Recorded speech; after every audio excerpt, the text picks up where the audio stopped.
She fell in love with a mechanic.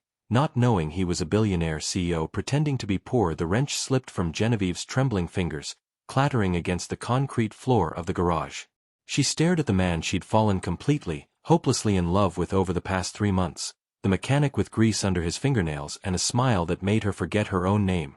Christopher looked up from the engine he was working on, those ocean blue eyes meeting hers with an expression she couldn't quite read. Concern, fear, guilt. Jen, I can explain. Explain. Her voice cracked. Explain how the mechanic I've been buying coffee for, the man I split a $10 pizza with last week because we were both broke, just bought this entire automotive shop? Explain how Christopher Jones, the guy who wore the same oil-stained jeans for a month, is actually Christopher C. Jones, the billionaire CEO on the cover of Forbes magazine. The magazine was still clutched in her hand, crumpled now. His face stared back at her from the glossy cover, Charleston's most elusive bachelor, the billion-dollar empire built on innovation. Before we dive into how Genevieve's world just shattered, hit that like button and subscribe if you love stories about secrets, second chances, and love that defies expectations. Drop a comment telling me where you're watching from. I love connecting with you all. And to my returning viewers, welcome back. You know we always deliver the emotional roller coasters you crave. Trust me, you'll want to stay until the very end of this one. Now, let's rewind 3 months to where this impossible love story began. 3 months earlier, Genevieve F. Lewis sat in her beaten-up Honda Civic on the side of Highway 17, just outside Charleston, South Carolina, watching steam pour from under her hood like a small volcano had erupted in her engine. Perfect. Just perfect. She was 34 years old, a freelance graphic designer barely keeping her head above water, and now her car, the one thing that got her to client meetings, was dying a dramatic death on a Tuesday morning. The check engine light had been on for 2 weeks. She'd ignored it. Stupid. So stupid. Genevieve pulled out her phone. The mechanic her friend Paloma had recommended was 15 minutes away. She dialed, praying someone would answer. Riverside Auto Repair, this is Chris speaking. The voice was warm, casual, real. Not the robotic customer service tone she'd expected. Hi, my car just broke down on Highway 17, near the marsh overlook? Steam everywhere. I don't really know what happened. You're okay though. You're safe. Something about the genuine concern in his voice made her throat tight. When was the last time someone had asked if she was okay before asking about the problem? Yeah, I'm fine. Just stranded and late for a meeting I really can't miss. I'll be there in 10 minutes. Don't try to restart the engine, okay? Just sit tight. He hung up before she could even ask about rates. 9 minutes later, she counted, a tow truck pulled up behind her car. A man jumped out, and Genevieve's breath caught. He was tall, maybe 6'2", with dark brown hair that looked like he'd run his fingers through it a few times and forgotten about it. He wore a navy work shirt with Chris embroidered on the pocket, jeans that had seen better days, and work boots. But it was his face that made her forget she was stranded on the side of the road. Strong jawline, slight stubble, and those eyes. Impossibly blue. Kind, he smiled as he approached her window, and she felt something shift in her chest. Ridiculous. The man was a mechanic coming to rescue her dying car, not a romantic lead in a movie. Genevieve. That's me. She stepped out of the car, immediately aware of how she must look. Pencil skirt, silk blouse, heels completely inappropriate for standing on the shoulder of a highway. Thanks for coming so fast. Chris. He extended his hand. His palm was warm, calloused. The handshake lasted maybe a second longer than necessary, or maybe she imagined that. Let's see what we're dealing with. He popped her hood, and she watched as he examined the engine with an ease that spoke of years of experience. His hands moved with confidence, checking hoses, testing connections. There was something almost elegant about the way he worked. Coolant hose gave out, he said after a moment. You've got a pretty significant leak. The engine overheated. He looked at her, and she saw sympathy in his expression, not judgment. How long has the check engine light been on? 2 weeks. She winced. I know. I should have. Hey, no shame. Life gets busy. He wiped his hands on a rag from his pocket. I can tow you back to the shop, get you fixed up. Probably looking at a couple hundred for parts and labor. Maybe less if I can source a used hose that's still in good shape. A couple hundred. Genevieve's stomach dropped. She had maybe 300 in her checking account until her next client payment came through. Have any of you ever had that moment where one unexpected expense feels like it could topple your entire financial house of cards? Drop a comment. I know I'm not alone in this. Christopher must have seen something in her face because his expression softened. Tell you what, let me tow you back, do a full diagnostic. No charge for that. Then we'll figure out the best way forward. Sometimes there are creative solutions. You don't have to. I know I don't have to. That smile again. But I'm going to anyway. Come on, you can ride up front with me. The tow truck cab smelled like coffee and something woodsy, his cologne, maybe, or just him. As he maneuvered back onto the highway, Genevieve found herself studying his profile. There was something about him that felt different, solid, real. So what's the meeting you're missing? He asked, eyes on the road. Potential client. Local boutique hotel needs a website redesign. It's not huge, but it's steady work and I really need. She stopped herself. Why was she telling a complete stranger about her financial desperation? You're a designer. Freelance graphic designer. Websites, branding, logos. Whatever pays the bills. She looked out the window at the marsh grass swaying in the breeze. Or tries to, anyway. That's really cool. He said it like he meant it. I've always admired creative people. Being able to make something from nothing, you know? That takes real talent. Says the person who can actually fix things when they break. I can make a logo look pretty, but I can't even change my own oil. He laughed, and the sound filled the cab, warm and genuine. I could teach you. Oil changes are easier than people think. Is that what mechanics tell everyone? Only the ones I like. The words hung in the air between them. Genevieve felt heat rise to her cheeks and was grateful he was watching the road. Was he flirting? Or was she reading into things because he was attractive and kind and she hadn't been on a date in 8 months? Riverside Auto Repair was a small operation tucked into a corner lot near the historic district. The building had character. Old brick, garage doors that had been painted and repainted over the years, a hand-painted sign that was charmingly imperfect. It's not fancy, Christopher said as he pulled into the lot, but we do good work. We. Me and my buddy Jasper. He handles the books and parts orders. I do the actual repairs. He parked and turned to face her. Look, I know car trouble is stressful, especially when money's tight. I'm going to take care of you, okay? We'll figure something out. The way he said, take care of you, made her feel things she had no business feeling about a mechanic she'd met 20 minutes ago. He got out and started securing her car to the tow. Genevieve climbed down from the cab and watched him work, efficient and capable. His shirt pulled across his shoulders as he worked the chains, and she forced herself to look away. Focus, General, he's fixing your car. That's it. But when he straightened up and caught her watching, that smile appeared again, and she knew she was in trouble. Give me about an hour to get her up on the lift and do a full look over, he said. There's a coffee shop 2 blocks down, Cup of Hope. Best coffee in Charleston, and they've got Wi-Fi if you want to reschedule your meeting. You're not going to hold my car hostage until I pay. The question came out wrong, defensive. His expression shifted, something like hurt flickering across his features. Jen, can I call you Jen? He waited for her nod. I'm not trying to take advantage of you. I'm trying to help. There's a difference. She felt immediately ashamed. I'm sorry. I didn't mean. It's okay. He grabbed a business card from the front desk and scribbled something on the back. Here's my cell. Text me when you're heading back, and I'll have answers for you. Their fingers brushed as she took the card, and electricity shot up her arm.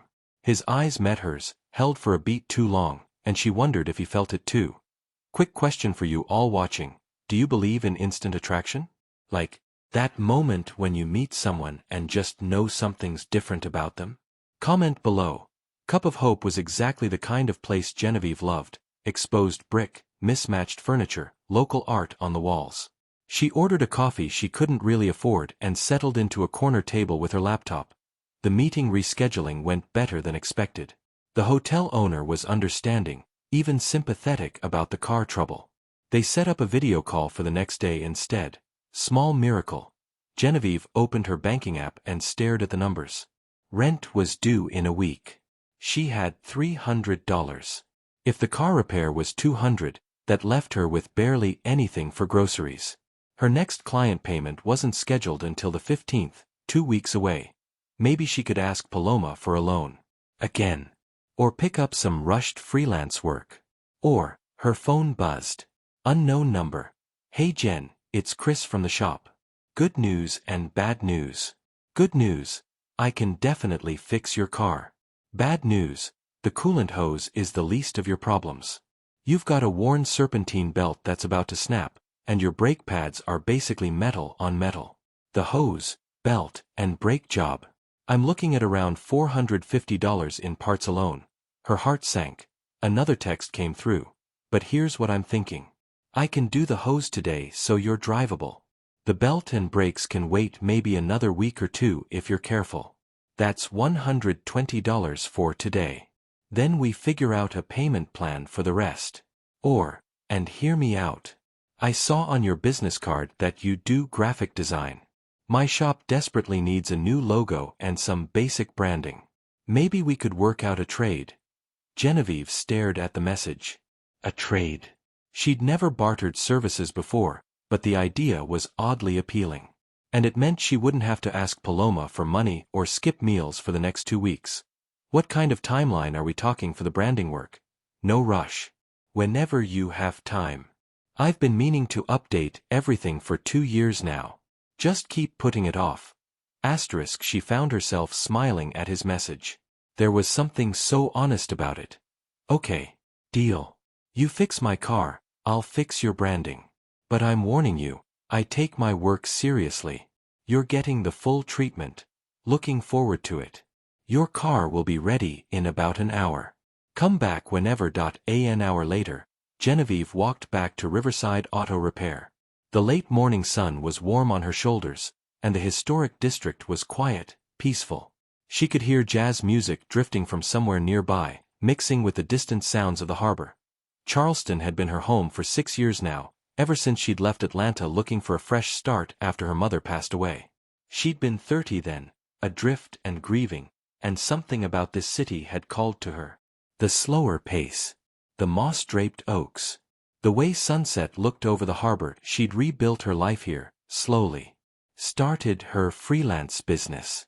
Made friends like Paloma. Learned to be alone without being lonely. But lately, she'd been feeling the weight of doing everything by herself. Every decision, every bill, every problem, all on her shoulders. It was exhausting. Christopher was bent over the open hood of her car when she walked into the garage, and for a moment, she just watched him work. There was something meditative about the way he moved, completely focused on the task at hand. Hey, she called out. He looked up, and his whole face transformed with that smile. Hey yourself. Come check this out. She walked over, suddenly very aware of being in a garage in heels and a pencil skirt. He pointed to various parts of the engine, explaining what he'd done, what still needed attention. His enthusiasm was infectious. I replaced the coolant hose and topped off your fluids. You're safe to drive, but seriously, Jen, get those brakes done soon. I don't want you to get hurt. The concern in his voice felt personal, protective. It did something to her heart. I will. Promise. She pulled out her wallet. So $120? Actually. He wiped his hands on a rag. I was thinking. The hose I used was a part one had lying around from another job. And the labor only took me about 30 minutes. How about we call it even for a preliminary design consultation? You can show me some initial logo concepts, and we'll consider today paid for. Chris, that's not a fair trade. An hour of my design time isn't worth. Says who?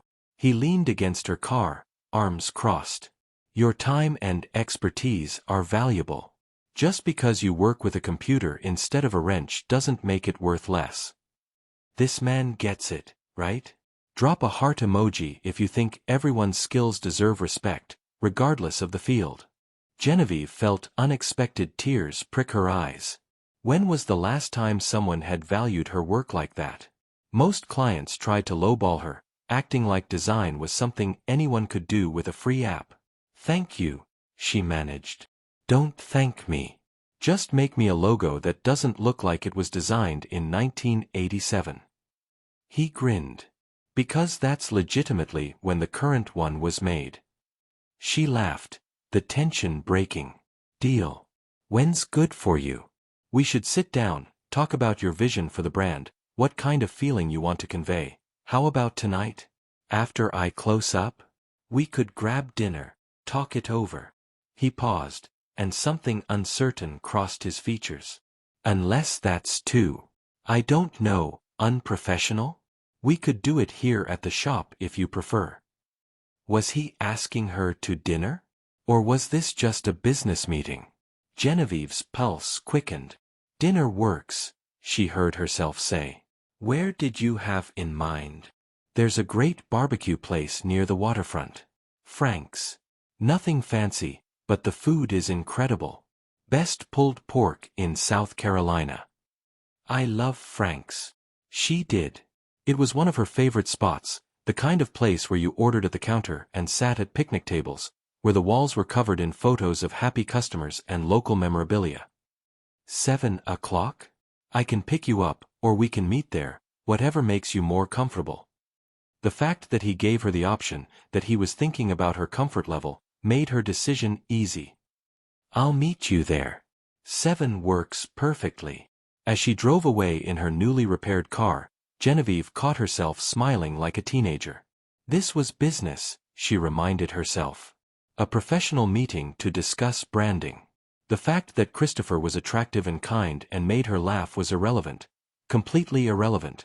Her phone buzzed at a red light. Paloma. How'd the car situation go? Better than expected. The mechanic you recommended is really nice. We're actually trading services. I'm doing branding work for him instead of paying cash. Wait. Chris is doing work for you. Girl. Do you know how many women in Charleston have mysteriously developed car problems just to meet that man? What? He's just a mechanic. Just a mechanic? Jen, honey, that man is fine. Single. Sweet as pie. And he doesn't know it, which makes him even more attractive. Half the single women in the historic district have tried to shoot their shot. He's always professional, always kind, but never interested. Genevieve stared at the message, something warm unfurling in her chest. We're just having a business dinner tonight to discuss the logo. Huh? A business dinner. At Frank's. At night. Sure, JANITIS, a business dinner. Whatever you need to tell yourself, babe. But wear the blue dress. The one that makes your eyes pop. For business reasons, obviously. Genevieve rolled her eyes, but when she got home, she pulled out the blue dress. For business reasons.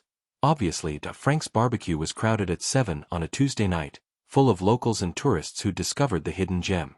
The smell of smoked meat and tangy sauce filled the air, mixing with live blues music from the small stage in the corner.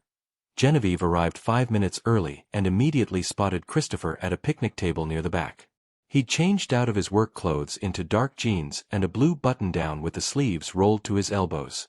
His hair was still damp, like he'd showered. He stood when he saw her, and his expression when he took in her blue dress made her skin tingle. You look beautiful, he said simply. Thanks. You clean up pretty nice yourself. They ordered at the counter, pulled pork sandwiches, coleslaw, sweet tea, and Christopher insisted on paying before she could even reach for her wallet. This is a business meeting, she protested. Business meeting where I invited you, so I'm buying. That's just good manners. Back at their table, Genevieve pulled out her tablet. Okay, so let's talk about Riverside Auto Repair. When people think about your shop, what do you want them to feel? Christopher took a sip of his sweet tea, considering. Honestly, I want them to feel like they can trust me. Like I'm not going to rip them off or talk down to them. Especially women. Too many mechanics treat women like they're stupid, try to upsell them on services they don't need. That's really important to you. My mom raised me and my sister by herself. She got taken advantage of by mechanics more times than I can count. Guys who saw a single woman and dollar signs. His jaw tightened. I swore I'd never be that kind of person. Genevieve's heart squeezed. Where's your mom now? Savannah. Remarried about 5 years ago to a really good guy. She's happy, which is all I ever wanted for her. His expression softened. What about you? Family in Charleston. No family anywhere, actually. My mom died 4 years ago. Cancer. It was just the two of us. My dad left when I was a baby. She didn't usually share this with people, but something about Christopher made it easy. I moved here after she passed. Needed a change of scenery, I guess. Atlanta had too many memories. I'm sorry. He reached across the table, and his hand covered hers. The gesture was so natural, so warm, that she didn't pull away. That must have been really hard. Some days still are. But Charleston has been good to me. Good for me. Their food arrived, and the conversation flowed as easily as the sweet tea. They talked about Charleston, the hidden spots only locals knew, the best times to visit the beach, their favorite restaurants. Christopher had lived here his whole life and knew the city like the back of his hand. So how does a Charleston native end up running an auto shop? Genevieve asked, trying to imagine his path. Something flickered across his face, too quick to read. Kind of fell into it, honestly. Always liked working with my hands, figuring out how things worked. Cars made sense to me. He took a bite of his sandwich. What about you? When did you know you wanted to be a designer? I was 12. My mom was working 3 jobs, and I designed her a business card for her weekend cleaning service. Nothing fancy. I used Microsoft Paint and printed it at the library. But she carried those cards everywhere, handed them out proudly. She got 3 new clients from them. Genevieve smiled at the memory. She told me I had a gift for making things beautiful. I wanted to do that for more people. You're doing that now. Trying to. The freelance life is feast or famine. Some months I'm turning down work. Other months I'm eating ramen and praying someone needs a logo. Like this month. She laughed. Like this month. But hey, at least I got to meet you out of it. The words hung between them, heavier than she'd intended. Christopher's blue eyes locked on hers, and she couldn't look away. I'm glad your car broke down, he said softly. That's a terrible thing to be glad about. Maybe. But I am anyway.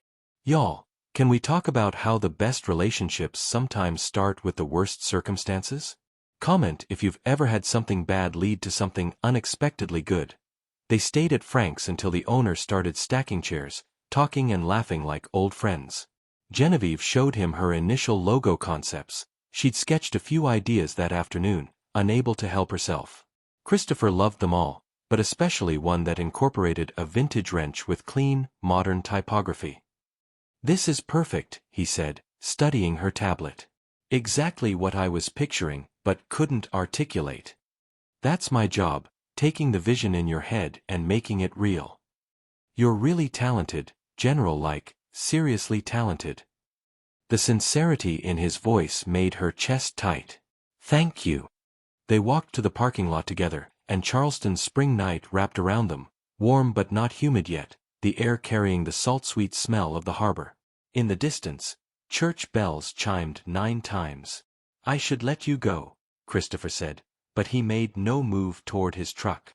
Yeah, I should get home. She didn't move either. They stood there in the parking lot, the space between them charged with something electric and terrifying and wonderful. "Can I see you again?" he asked. "And not for business. Just to see you." Her heart hammered. "I'd like that." Friday. There's a food truck festival at Waterfront Park. Live music, sunset over the harbor. Very Charleston. I love food truck festivals. 7 o'clock. It's a date. The word slipped out before she could stop it, but Christopher's smile told her he didn't mind. "It's definitely a date," he confirmed. He waited until she was safely in her car before heading to his truck. As Genevieve drove home, she couldn't stop smiling. When was the last time she'd felt this way? This hopeful, this excited about something, someone new. Her phone buzzed at another red light. "Christopher. Made it home safe. Had a really great time tonight. Can't wait for Friday." She typed back, "Me too." On all counts, another message came through. "Sweet dreams, General." She fell asleep that night thinking about blue eyes and kind smiles and the way his hand had felt covering hers across a picnic table at Frank's barbecue. Friday took forever to arrive.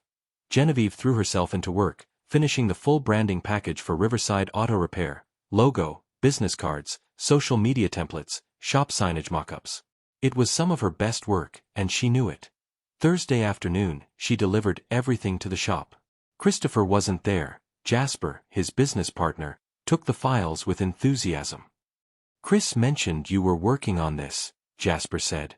He was older, maybe late 50s, with gray hair and kind eyes behind wire-rimmed glasses. "I can't wait to see what you came up with. Lord knows this place needs a facelift. I hope he likes it." "Oh, he'll love it. That boy's been talking about you non-stop." Jasper grinned. Which is saying something, because Chris doesn't usually talk about much besides engines and carburetors. Genevieve felt her cheeks warm. "We're just friends." "Aha. Sure you are." His expression turned serious. "Look, I've known Chris a long time. He's a good man. One of the best.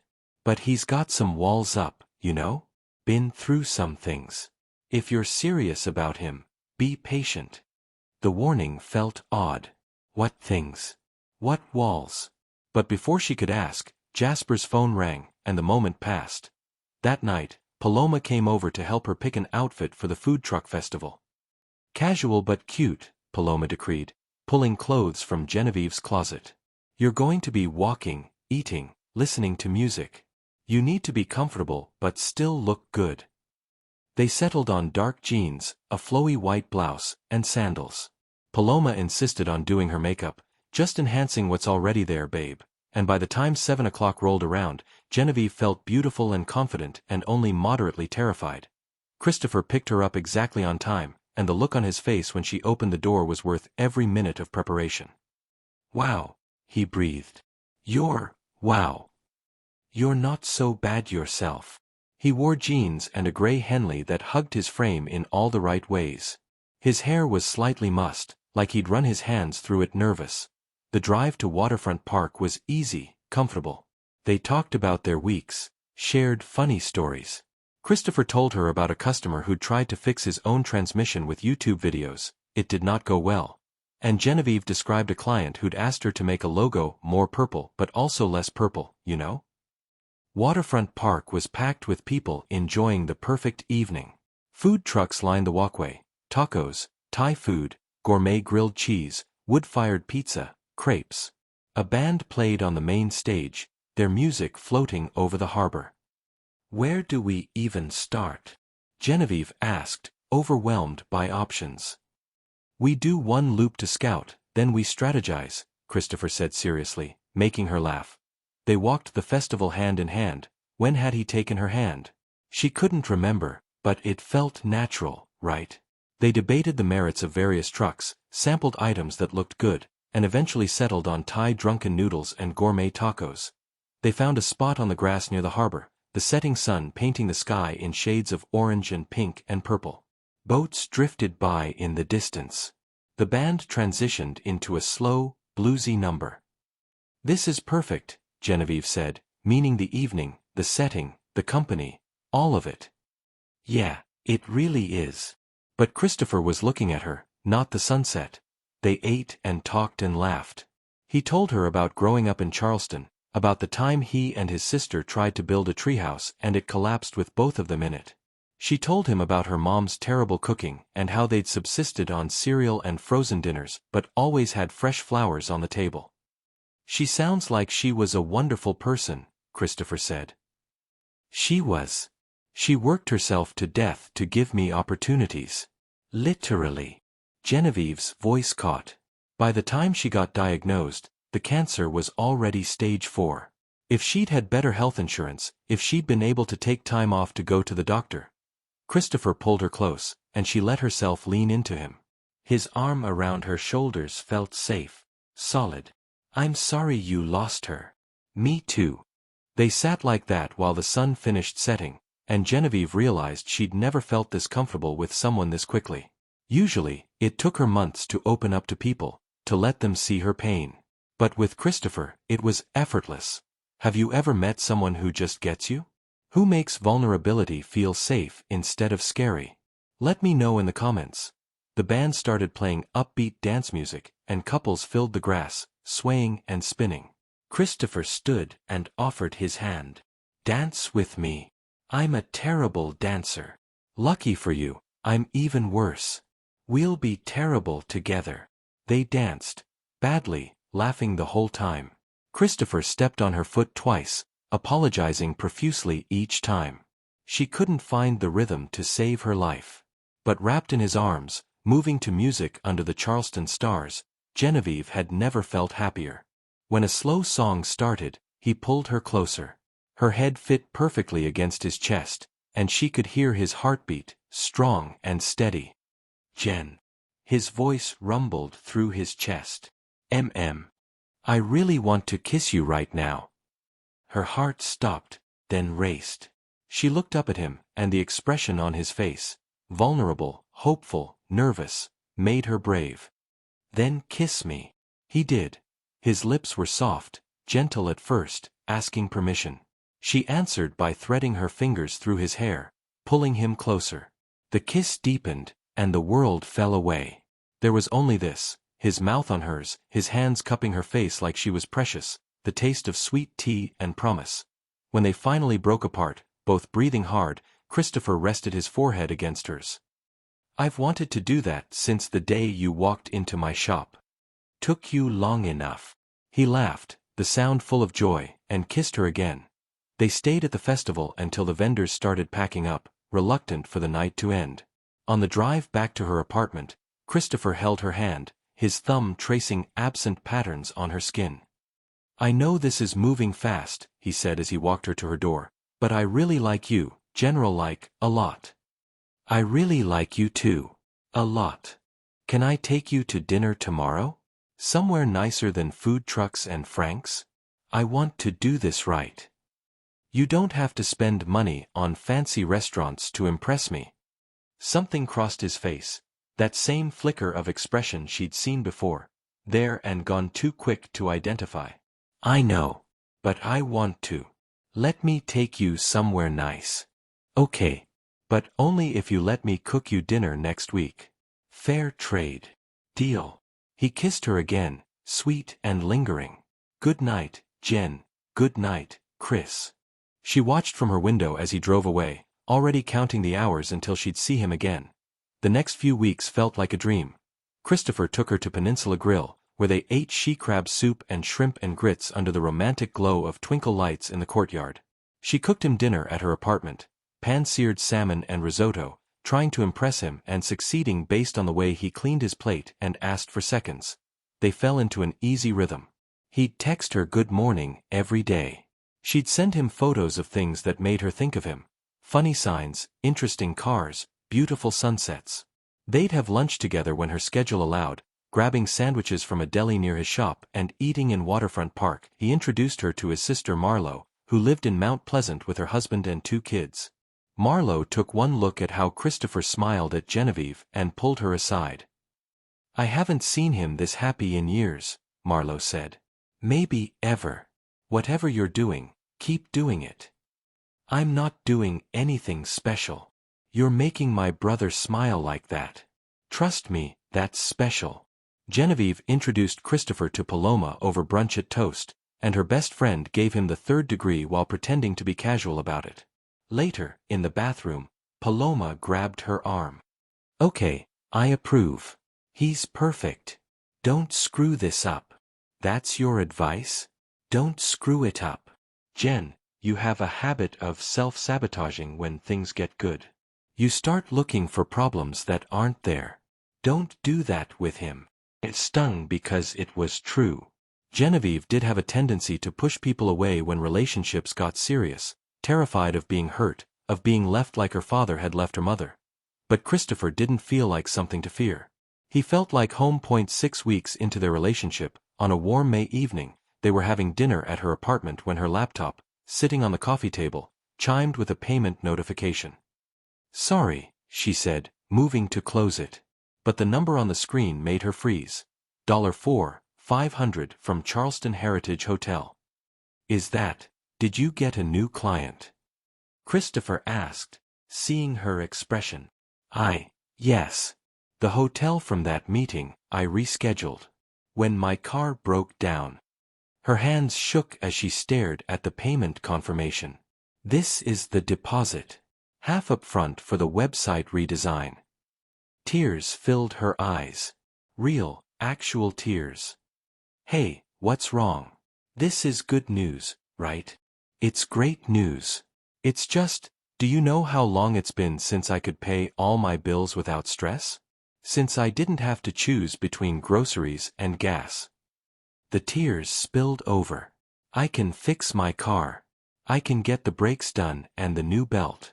I'll continue the story from where it stopped, actually save some money. I can breathe. Christopher pulled her into his arms, and she let herself cry against his chest. Tears of relief, of gratitude, of exhaustion from carrying financial stress for so long. I'm so proud of you, he murmured into her hair. You've worked so hard for this. I need to bring my car in next week. Get everything fixed properly. Absolutely. I'll make sure you're taken care of. He pulled back to look at her, wiping tears from her cheeks with his thumbs. Jen, you never have to worry about your car. I meant what I said, I'll always take care of you. The intensity in his eyes made her breath catch. They'd been dating 6 weeks, but the way he looked at her felt like forever. I'm falling in love with you, she whispered, the words escaping before she could stop them. His smile could have lit up the entire city. Good. Because I'm already in love with you. He kissed her then, deep and passionate, and they didn't make it through dinner. Later, tangled in her sheets with the Charleston night sounds drifting through her open window, Christopher traced patterns on her bare shoulder. Move in with me, he said softly. Genevieve's heart stuttered. What? I know it's fast. I know we've only been together a few weeks. But Jen, I'm 36 years old. I've dated enough to know when something's real. This is real. You're it for me. Chris. You don't have to answer now. Just think about it. I have a house in West Ashley. 3 bedrooms, a yard, garage space for your car. The mortgage is manageable, and you could save money on rent, put more away. You have a house. She sat up, pulling the sheet with her. I thought you lived above the shop? Something flickered across his face again, that expression she could never quite read. No. I have a house. Why would you think I lived above the shop? I don't know. You never mentioned it. You always come here. Her mind raced. Wait, 3 bedrooms? In West Ashley? Chris, houses there aren't cheap. How does a mechanic afford? I've been saving for a long time. I'm good with money. His tone had shifted, become defensive. Does it matter? No, of course not. I'm just surprised. She touched his face, feeling him relax. And I would love to move in with you. Not because of money, but because I love you. Because I want to wake up next to you every morning. The tension left his shoulders. Yeah. They sealed it with a kiss, and Genevieve ignored the small voice in her head that whispered he was still hiding something. 2 weeks later, Genevieve stood in Christopher's house in West Ashley, and the small voice got louder. The house wasn't just nice. It was stunning. Renovated kitchen with high-end appliances. Hardwood floors throughout. A master bathroom that looked like something from a magazine. The garage had space for 3 cars and a full workshop. Chris, this place must have cost $500,000. I got a good deal. Foreclosure. He was unpacking boxes in the kitchen, not meeting her eyes. And I've done a lot of the work myself. But still, Jen, can we not do this? Please. He finally looked at her, and there was something almost pleading in his expression. I work hard. I'm careful with money. I have a nice house. Can that be enough? She wanted to push, wanted answers to questions forming in her mind. But he looked so vulnerable, so afraid she'd judge him or leave him, that she let it go. Of course. I'm sorry. I'm being nosy. Relief flooded his features. You're not nosy. You're curious. And I get it. I like that you love me for me, you know? Not for what I have or don't have. I do love you for you. The house is just a bonus. He laughed and pulled her close. Come on, let me show you the backyard. I was thinking we could plant a garden. You mentioned loving fresh herbs. They spent the afternoon unpacking and arranging her things alongside his. It felt domestic and perfect and right. Genevieve pushed her questions aside, choosing to trust him, choosing love over doubt. Have you ever ignored red flags because you were so happy? Sometimes we see what we want to see, right? Drop a comment if you've been there. Life settled into a beautiful routine. Genevieve worked from the spare bedroom Christopher converted into an office for her. He'd leave for the shop at 7, kiss her goodbye, and text her throughout the day. She'd have dinner ready when he got home, most nights, at least. They'd eat on the back porch, talking about their days, making plans for the weekend. Her business was thriving. The hotel website won a local design award, which led to more clients. She hired a part-time assistant. Money stopped being a source of constant stress. Christopher was everything she'd never known she needed. He was patient with her insecurities, encouraging about her work, supportive in every way. When she had a panic attack about a difficult client, he held her through it, never making her feel weak. When she celebrated landing a major contract, he took her to Charleston's best restaurant to celebrate. 3 months into living together, on a hot August evening, they were having drinks on the porch when Christopher's phone rang. He glanced at the screen, and his whole body tensed. I need to take this. Excuse me. He walked inside, and through the screen door, Genevieve heard fragments of conversation. Told you not to call me on this number. I can't right now. No, absolutely not. This isn't the time. When he came back out, he looked stressed, almost angry. Everything okay? Fine. Just business stuff. His smile didn't reach his eyes. Hey, I might need to go out of town next week. Just for a few days. There's a parts supplier I need to meet with in Atlanta. Oh, okay. Something felt off, but she couldn't pinpoint what. I could come with you. Make a trip of it. No. The word came out too sharp, too fast. He softened immediately. I mean, it's going to be boring meetings and warehouse tours. You'd be miserable. Stay here, focus on your work. Sure. Of course. But that night, after Christopher fell asleep, Genevieve lay awake staring at the ceiling, Paloma's words echoing in her head. Don't look for problems that aren't there. Was she inventing issues? Or was Christopher keeping secrets? The Atlanta trip came and went. Christopher returned bearing gifts, her favorite chocolates from a shop he remembered her mentioning once, months ago. He was attentive and loving and perfect. September arrived with cooler temperatures and the promise of fall.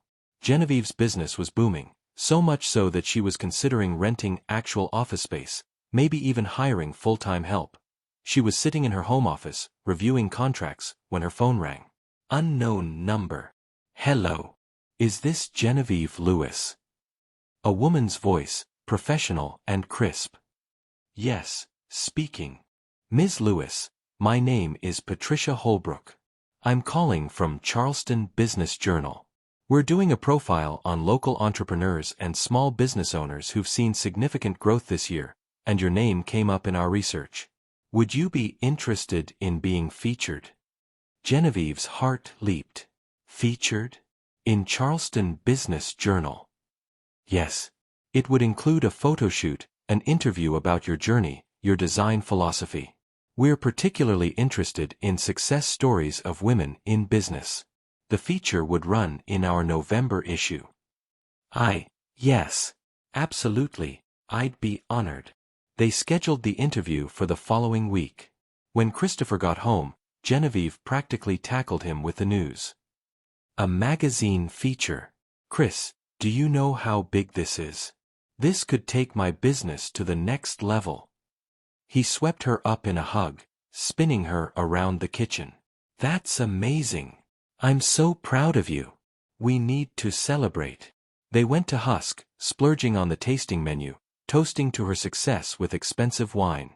Christopher seemed genuinely thrilled for her, asking questions about the interview, offering to help her prepare.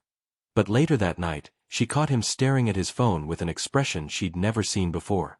Worry. Fear. Chris. What's wrong? He looked up, startled, and the expression vanished. Nothing. Just tired. Come to bed. She followed him to their room, but sleep didn't come easily. Something was shifting, changing. She could feel it in the air between them, like the pressure before a storm. The interview with Charleston Business Journal went brilliantly. Patricia Holbrook was warm and encouraging, asking thoughtful questions about Genevieve's journey from struggling freelancer to thriving small business owner. And you're in a relationship? Patricia asked toward the end. How does your partner support your entrepreneurial ambitions? My boyfriend is incredibly supportive, Genevieve said, smiling at the thought of Christopher. He owns Riverside Auto Repair. You might have seen their new branding? I designed it. We actually met when my car broke down. He's been my biggest cheerleader through all of this. Patricia's pen stopped moving. I'm sorry, did you say Riverside Auto Repair? And your boyfriend owns it? Yes, Christopher Jones. Do you know him? Something strange crossed Patricia's face. She glanced at her photographer, who'd gone very still. Ms. Lewis, are you talking about Christopher C. Jones? Yes. I don't know what the C stands for. Why? Patricia set down her pen carefully. Ms. Lewis, I think there may be some confusion. Christopher C. Jones doesn't just own a small auto repair shop. He's the CEO of Jones Automotive Group. They own 17 luxury car dealerships across the Southeast, plus a commercial parts distribution network, a chain of repair shops, and several real estate holdings. The company is valued at over $2 billion. The room tilted. Genevieve's ears rang. No, that's not. He's a mechanic. He works on cars. He has a small shop with his partner Jasper Martin? That's his CFO. Patricia's expression was sympathetic now. Ms. Lewis, Christopher C. Jones is one of Charleston's wealthiest residents.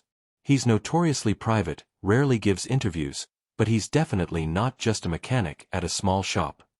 Genevieve stood abruptly, the chair scraping against the floor. I need to go. I'm sorry. I can't. I need to go. Ms. Lewis, wait.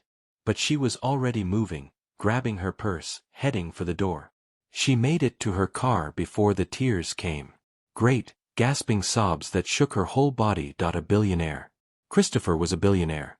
Everything, every moment, every conversation, every intimate detail she'd shared about her financial struggles, played through her mind in a new, humiliating light. He'd watched her stress about a $450 car repair.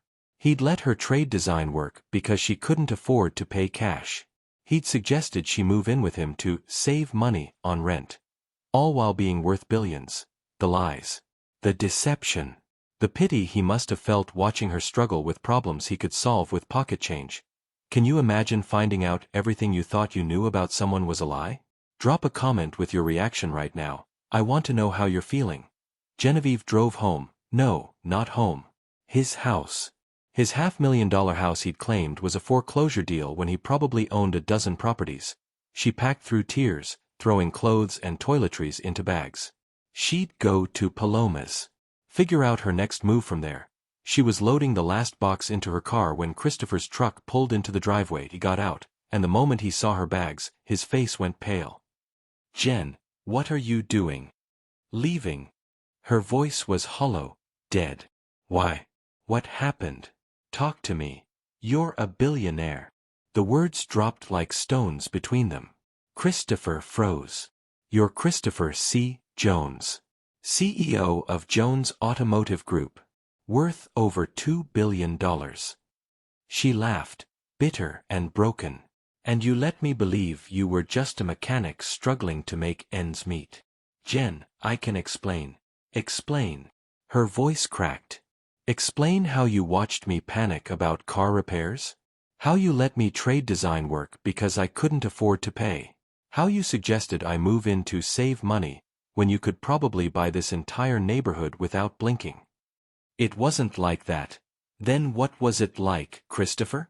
Because from where I'm standing, it looks like you've been playing dress-up as a poor mechanic, slumming it with the struggling designer for entertainment.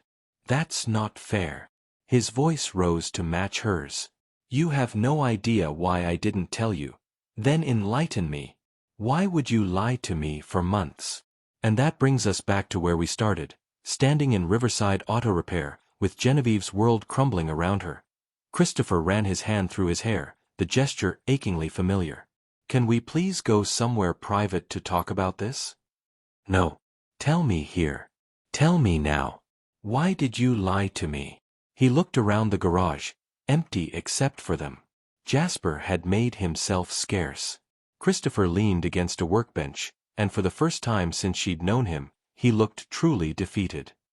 My name is Christopher Charles Jones, he began quietly. I inherited Jones Automotive Group when my father died 8 years ago. I was 28, completely unprepared, and suddenly responsible for a company worth hundreds of millions and thousands of employees. Genevieve stood rigid, arms crossed, listening. I threw myself into work, grew the company, made it successful beyond anything my father dreamed. And people. He laughed bitterly. People treated me differently. Women dated me for my money. Friends stuck around because of what I could do for them. Every relationship was transactional. Everyone wanted something. So you lied to me instead. I didn't lie. I just didn't tell you everything. He met her eyes, and she saw real pain there. That first day, when you broke down on the highway, you treated me like a regular person, not like a bank account or a business opportunity.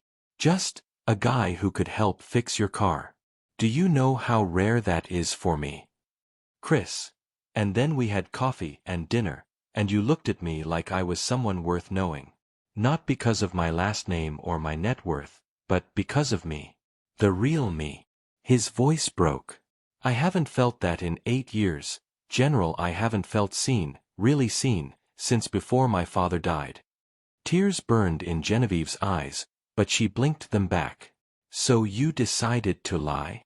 I decided to see if someone could love me for who I am, not what I have. I work at this shop, I really do work here, because it keeps me grounded. Reminds me of why I loved cars in the first place, before it became about profit margins and shareholder meetings. This place is real. And what we had was real. Was it? Because it was built on lies, Christopher. Not lies. Omissions. He stepped closer, and she held up a hand to stop him. Everything else was true. How I feel about you. How you make me laugh. How I've never been happier than these last few months with you. That was all real. You watched me struggle. You watched me stress about money, about bills, about my car falling apart. You could have helped. How? The word came out sharp. By throwing money at you. By solving all your problems. Jen, You're one of the most independent, proud people I've ever met. If I'd offered you money, you would have refused. And you would have looked at me differently. You would have seen the billionaire, not the man. He wasn't wrong. She would have refused. She would have felt small and pitted and less than. You should have told me anyway. When? He spread his hands. First date.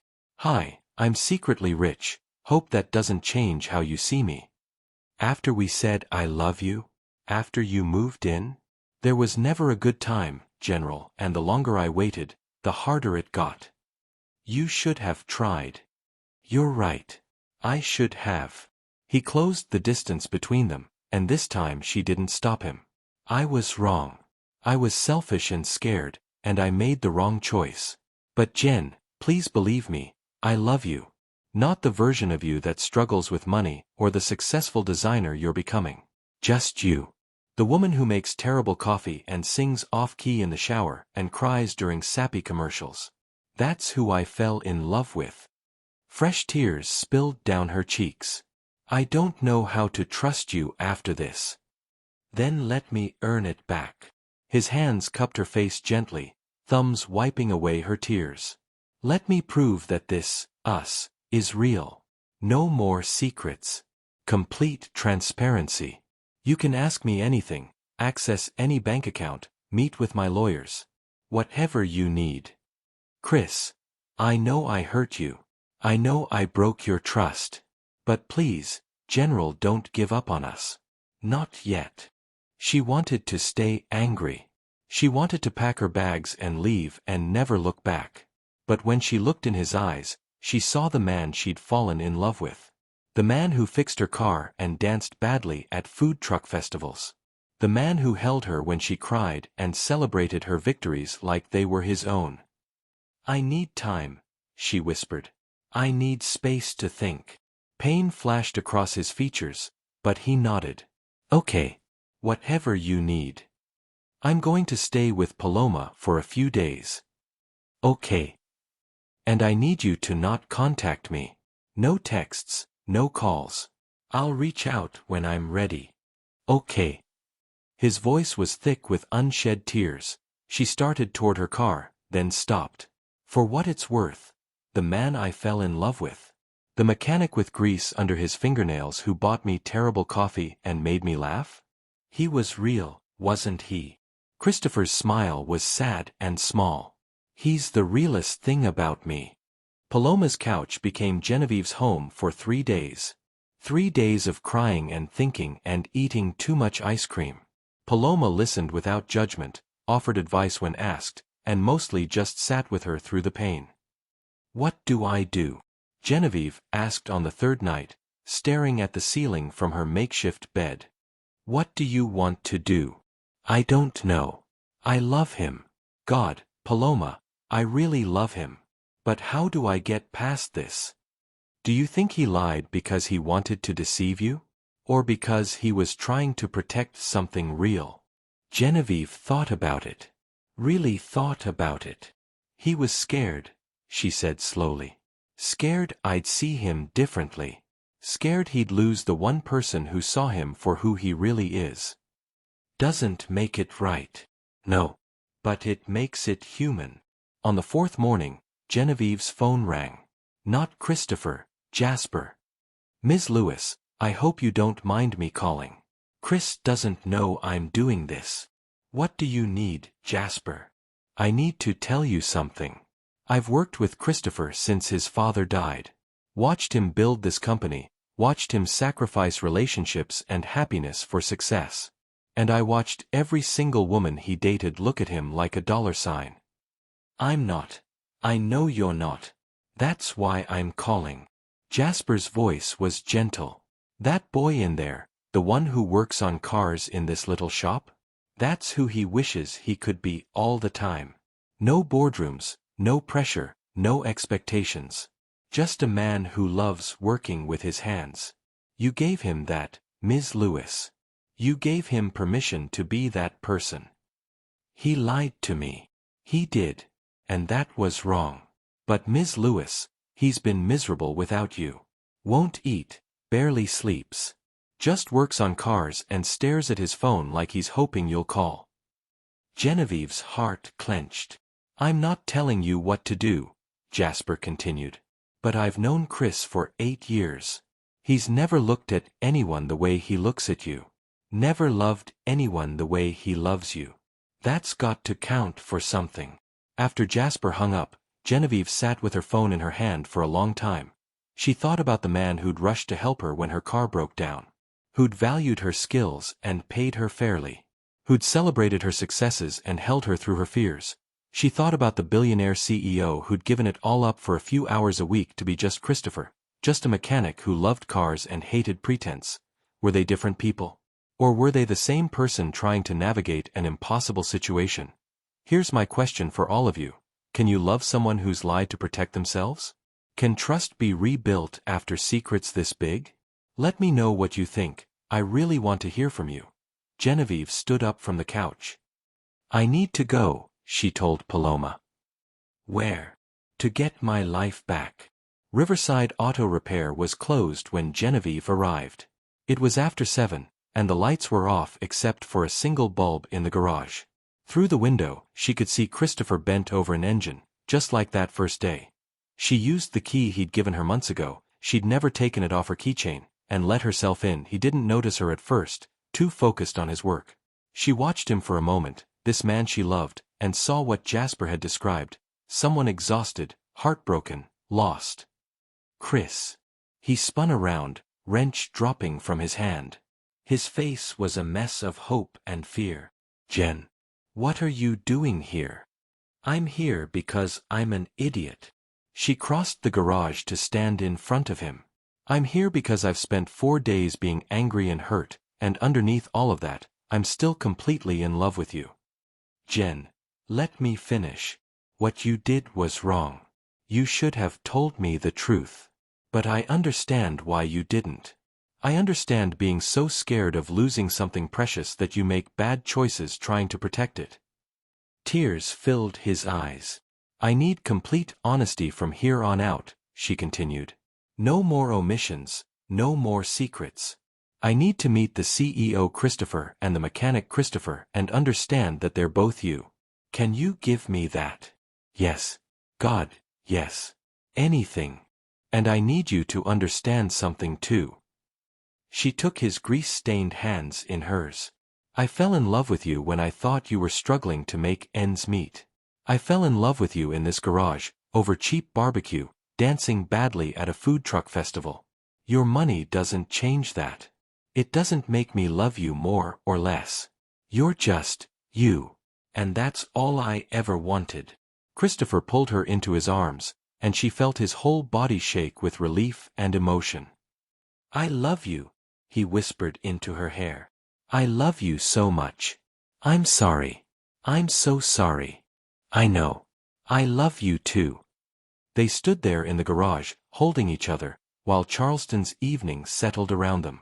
Finally, Christopher pulled back enough to see her face. Come home. Please. On one condition. Anything. Tomorrow, you introduce me to CEO Christopher. I want to see your real office, meet your real colleagues, understand your real life. All of it. No more compartments.